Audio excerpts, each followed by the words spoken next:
12 লাখের মতো মানুষ এই রাজধানী থেকে কেবল মোটরসাইকেলে আরোহণ করবে। স্বল্প দূরত্বে গেলে লাস্ট গন্তব্যের ভাড়া তাদেরকে গুনতে হচ্ছে। অন্যান্য বারের মতো ভিজিলেন্স টিম গঠন করা হলেও আসলে ভিজিলেন্স টিম তাদের অফিসেই বসে থাকেন। কল্যাণপুর যে বাস কাউন্টারগুলো আছে এই 4টা আমরা গত 2 দিনে পরিদর্শন করেছি। শুধু এটা নয়, আমাদের টিমগুলো মফস্বলও কিন্তু দেখছে। এখন যে বিষয়টি আমাদের নজরে এসছে সেটা হলো যে এইবারের ঈদে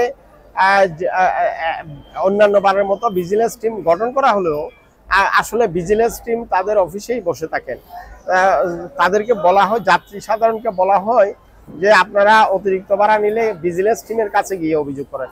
এখন আমরা বিআরটি এর কাছে অনুরোধ করব, ভিজিলেন্স টিম কাউন্টারে বসে না থেকে তারাও কিন্তু এখানে কাউন্টারগুলো ভিজিট করুক, যাত্রীরা যখন টিকিট কাটছে এটা দেখুক, এবং পাশাপাশি যাত্রী সাধারণের যে সুযোগ সুবিধার বিষয়গুলো এগুলো ঠিকমতো পাচ্ছে কিনা, অতিরিক্ত ভাড়া আদায় হচ্ছে কিনা, আনঅথরাইজ রোডে গাড়ি যাচ্ছে কিনা, এবং কোনো গাড়িতে আসতে দেরি হচ্ছে কিনা, এই সমস্ত বিষয়গুলো আসলে প্রত্যেকটা বিষয় মনিটরিং করা অত্যন্ত জরুরি। আমরা এখানে আরো যে সমস্ত বিষয়গুলো দেখেছি, এখানে যাত্রীদের পর্যাপ্ত বসার ব্যবস্থা নেই, যাত্রীদের সুযোগ সুবিধার বিষয়গুলো কিন্তু এখানে উপেক্ষিত হচ্ছে। সুতরাং আমি মনে করি এই সমস্ত জায়গাগুলোতে নজরদারি বাড়ানো দরকার।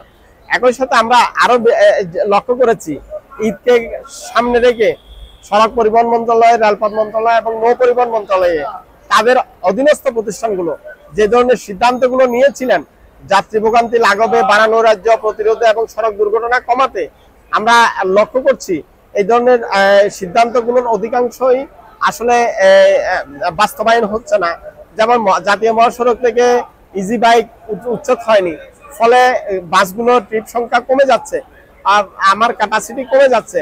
অন্যদিকে আমরা লক্ষ্য করছি অতিরিক্ত ভাড়া আদায়ের সময়ে কিন্তু কোনো ধরনের যাত্রীরা যখন অভিযোগ করেন তখন কাউন্টারের পক্ষ থেকে বলা হয় এটা শেষ গন্তব্য পর্যন্ত যেতে হবে, অর্থাৎ স্বল্প দূরত্বে গেলে লাস্ট গন্তব্যের ভাড়া তাদেরকে গুনতে হচ্ছে।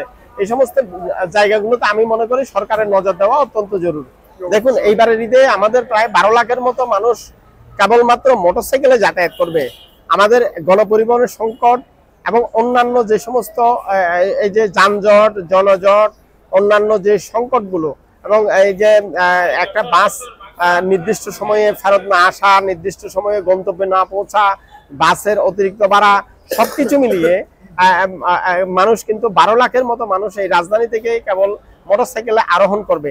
তাদের প্রায় 30 থেকে 40% ব্যক্তিগত মোটরসাইকেলে যাবে এবং প্রায় 60% রাইড শেয়ারিং এর মোটরসাইকেল তারা ব্যবহার করবে। আমি তাদের কাছে অনুরোধ রাখবো, তারা যাতে লাগেজ, ব্যাগেজ এবং পরিবারের সদস্যদেরকে একসাথে একটি মোটরসাইকেলে আরোহণ করে নিজের মোটরসাইকেলটিকে ঝুঁকিপূর্ণ মোটরসাইকেলে পরিণত না করেন।